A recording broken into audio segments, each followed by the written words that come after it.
बड़ी खबर इस वक्त की आपको बता दें, रणदीप सिंह सुरजेवाला की पत्रकार वार्ता पीसीसी में आयोजित हुई। सुरजेवाला की पीसी कपटी बीजेपी सरकार ने प्रदेश की 54 लाख महिलाओं का 7 महीने में 23,000 करोड़ से ज्यादा पैसा खा लिया। विधवा महिलाओं का बीजेपी नेताओं ने पैसा खाया। कांग्रेस सरकार ने सामाजिक सुरक्षा चक्र बनाया था, जिसमें वृद्ध जन, दिव्यांग, विधवा महिलाओं को पेंशन देते थे। सामाजिक सुरक्षा चक्र में केंद्र और राज्य सरकार का अंश होता था। अप्रैल 2023 से अक्टूबर 23 तक विधान पेंशन नहीं दी गई। केंद्र सरकार और राज्य सरकार ने 7 महीनों में एक भी विधवा, वृद्ध, दिव्यांग, निशक्तजन के लिए चलाई जा रही अलग अलग योजनाओं में 23,000 करोड़ से ज्यादा पैसे सरकार खा गई। बीजेपी के नेता बड़ी बड़ी बात करते हैं, लेकिन 7 महीनों से कल्याणकारी योजनाओं में फूटी कौड़ी नहीं दी गई। रणदीप सिंह सुरजेवाला ने सरकार से मांगा जवाब, सरकार इस महापाप का जवाब दे। सर, 15,000 करोड़ रुपया कर्ज लिया गया, आप सब जानते हैं। पिछले हफ्ते कोड ऑफ कंडक्ट से एक हफ्ता पहले भी 5,000 करोड़ कर्ज लिया गया। शिवराज सिंह चौहान को यह पता है कि उसके अंदर ये योग्यता है ही नहीं तो 18.5 साल लाडली बहना याद क्यों नहीं आई? 18.5 साल से क्या महंगाई नहीं थी? चुनाव से 2 महीने पहले आप 1,000-1,200 रुपया लाडली बहना में डालकर और उनकी जेब काटकर दूसरी तरफ से उनकी पेंशन बंद कर दो, वृद्धावस्था पेंशन बंद कर दो, विकलांग पेंशन बंद कर दो, विधवा पेंशन बंद कर दो, उसका पैसा मत दो। तो इस प्रकार की हेराफेरी और सीना जोरी से वो मध्य प्रदेश की महिलाओं को नहीं बहका पाएंगे। मध्य प्रदेश में कर्नाटक की तर्ज पर वहां 2,000 रुपया देते हैं, 5 साल के लिए देंगे, हमने चालू कर दिया 90 दिन के अंदर, ये तरीका है। और हम 1,500 रुपया महीना की राशि देंगे हमारी बहनों को। हमने महिलाओं के लिए बाकायदा एक सुरक्षा चक्र बनाया।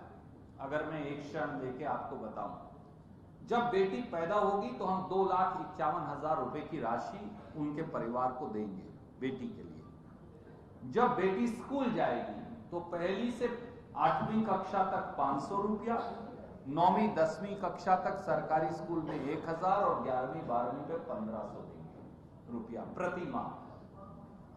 जब बेटी का विवाह होगा तो 1,01,000 रुपया देंगे। जब बेटी गृहस्थी चलाएगी तो उसके घर खर्च के लिए 1,500 रुपया महीना देंगे।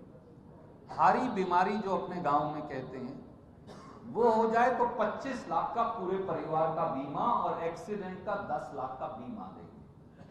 और जब महिला वृद्धावस्था में जाएगी तो 1,200 रुपए की मासिक पेंशन देंगे। ये कांग्रेस का सुरक्षा चक्र है। उनके पास केवल जुमले हैं। एक जुमलेबाज उधर से आ गए दिल्ली से, एक जुमलेबाज यहां है। अब दोनों एक दूसरे को पछाड़ने की कोशिश कर रहे हैं।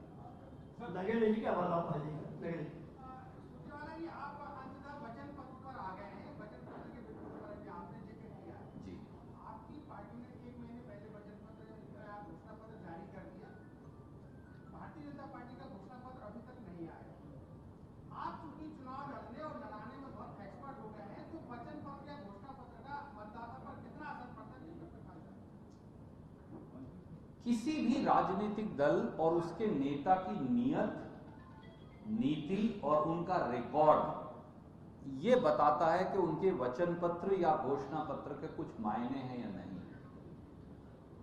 हमने ये वादा किया कर्नाटक में 2,000 रुपया हर महिला को देंगे, महिला मुखिया जो है परिवार की, हमने वो देना शुरू कर दिया, साल का 36,000 करोड़। तो इसलिए देश की महिलाओं को हम पर विश्वास है। हम नहीं देते तो नहीं होता। हमने अगर 2,500 रुपया धान का पड़ोस के छत्तीसगढ़ आपके छोटे भाई के राज्य में दे दिया तो उन्हें विश्वास है किसान को कि हम दे पाएंगे। अगर हमने 25 लाख का बीमा राजस्थान में दे दिया और अब छत्तीसगढ़ और मध्य प्रदेश में देंगे हर परिवार को, तो उन्हें विश्वास है कि हम दे पाएंगे। जुमलेबाजों के सरदार और माननीय मोदी जी और रेडियो गप्पिस्तान शिवराज सिंह चौहान, उन दोनों पर किसी को विश्वास नहीं। ना 15-15 लाख आए, ना 2 करोड़ नौकरियां आई, ना लाडली बहनों को 18.5 साल में कुछ दिया, तो अब क्या देंगे? इसलिए वो घोषणा पत्र जो है बिल्कुल एंड में लाएंगे, जब उसके कोई मायने ना बचे। आपको अगर मुद्दों पर चुनाव लड़ना है तो मुद्दे वो हैं जो हमने जनता के सामने रखे हैं, उन्हें आप हमारे वचन या हमारी गारंटियां कह सकते हैं।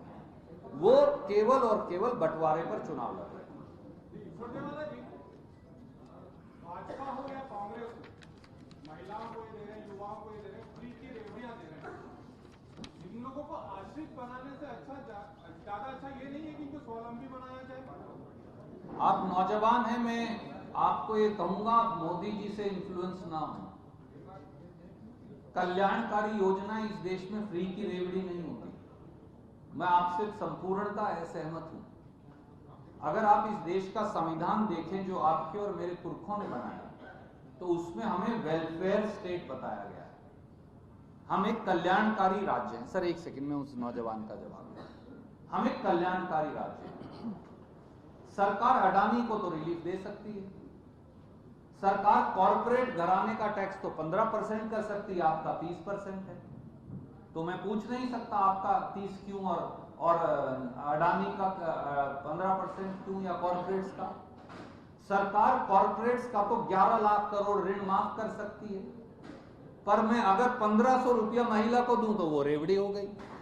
आपने 11 लाख करोड़ बांट दिए मुट्ठी भर कंपनियों को, वो वाइज इकोनॉमिक पॉलिसी हो गई।